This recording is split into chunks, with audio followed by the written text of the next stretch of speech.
मला जे सारखं जाणवतं प्रॉब्लेम्स नसतो, आपण हँडल कसं करतो त्याच्यावरती सगळे हे आहे. बऱ्याच वेळेला असं होतं, गावामध्ये गेलो, सरपंचांना भेटलो, सरपंचांना सांगितलं, सरपंच काय करतो, त्यांची जी ओळखीची माणसं त्यांनाच बोलवतो.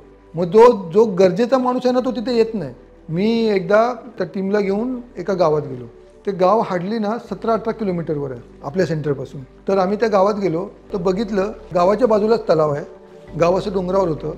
तर मला जाता येताच तिथे जो मोबिलायझर म्हणून काम करत होता तर तो मला सांगायला लागला, सर इथे नका जाऊ, इथे ऑलरेडी मी लोकांशी बोललो आहे, लोकांची मानसिकता खूप बेकार आहे. ऑलरेडी ही लोक सकाळी उठतात, मासे पकडतात, मासे विकतात, त्यातनं त्यांना बऱ्यापैकी पैसे मिळतात, त्यामुळे यांना कसलीही काळजी नाही आहे. तर मी म्हटलं नाही रे, आपण जाऊन बघूया, बोलूया. वरती गेल्यानंतर मग ती जरा माणसं दिसायला लागली. मग सगळ्यांशी बोलायला सुरुवात केली. त्या लोकांनी आम्हाला विचारायला सुरुवात केली, तुम्ही कोण, कुठचे.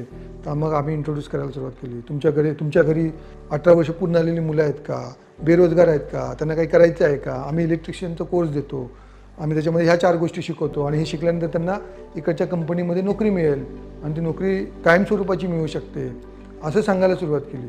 तर जेव्हा त्यांनी ते ऐकलं तेव्हा त्यांना ते जरा नवीनच वाटल्यासारखं वाटलं. बोलले ते असं कोण सांगत नाही आणि अशा पद्धतीचं असतं हे आम्हाला पण माहिती नाही, तुमचं सेंटर आहे का तिकडे. तर बोललो हां. आणि मग हे जेव्हा एकेकाला सांगायला लागलो तर लोक तयार व्हायला लागली. इव्हन आम्ही काय केलं, तिथे मुलं जी खेळत असतात, लहान मुलं मोठी मुलं, तर तिथे ॲक्च्युली पैसे घेऊन मुलं खेळत होते. ते आपण गोट्या खेळतो तसं गल टाकून ते गलमध्ये पैसे वगैरे टाकतात ना तसं. तर मी दिवाकर आम्ही त्यांच्यासोबत खेळायला लागलो. तर त्याच्यामुळे ती दोस्ती झाली आमची. आणि त्या दोस्तीचा फायदा असा झाला, तेवढ्या वेळामध्ये त्यांनी अजून मुलांना बोलवलं. मग माझा तो मित्र तिथे आहे, ही तिथे आहे, अशी मिळून 20 ते 22 मुलं आम्ही तिथे जमा केली. आणि वेळ होती संध्याकाळची, लगभग 7-7:30 झाली होती, थंडीचा दिवस, त्यामुळे अंधार लवकर पडला. तरी त्या मुलांनी स्वतःचे टॉर्च उभे केले आणि आम्ही काय बोलतो ते ऐकायला सुरुवात केली. आणि मग आम्ही त्यांना सगळं सांगितल्यानंतर त्यातनं आम्ही विचारलं की आता तुमच्यापैकी किती जण तयार आहात. तर तिथे 12 ते 15 लोकांचे हात असे वरती झाले. ठीक आहे, मग उद्या तुम्ही सेंटरला येणार का. तर सगळ्यांचे हात खाली झाले. म्हटलं काय झालं, म्हणजे या प्रवासासाठी आम्हाला इकडनं शिरूरला जावं लागतं, मग शिरूरवरनं रांजणगावला जावं लागतं, त्यामुळे आम्हाला तो त्रास होतो.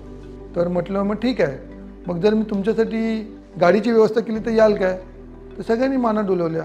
मी बोललो एवढी 10-15 लोक इथे आहेत, आता मी हे सोडू कसं. मी लगेच राजेश सरांना फोन केला. राजेश सर बोलले काही प्रॉब्लेम नाही आहे, तू लगेच डिसिजन घे आणि काम सुरू करून टाक. आम्ही तिथे लगेच रातोरात गाडी उभी केली. दुसऱ्या दिवशी सकाळी 9 वाजता आम्ही तिथे पोचलो.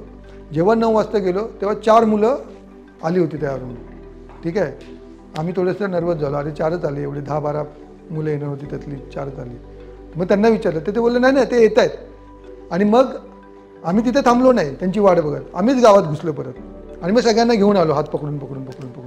आणि जेव्हा ते हात पकडून यायला लागलो, त्याचे फोटो आहेत माझ्याकडे, तर ती सगळी मुलं आली मग. आणि मग ती सगळीजणं गाडीत बसली आणि मग त्यांना सेंटर दाखवलं. म्हणजे गावात जाण्याच्या अगोदर काय झालं होतं की या गावात जाऊ नका, इथं मुलं मिळणार नाहीत म्हणून. पण त्याच गावातनं आम्ही लगभग 12 ते 15 मुलं आणली आणि त्यातल्या 10 मुलांनी कोर्स पूर्ण केला. 8 मुलं जॉबला जायला लागली. म्हणजे हा तिकडचा आउटकम आला.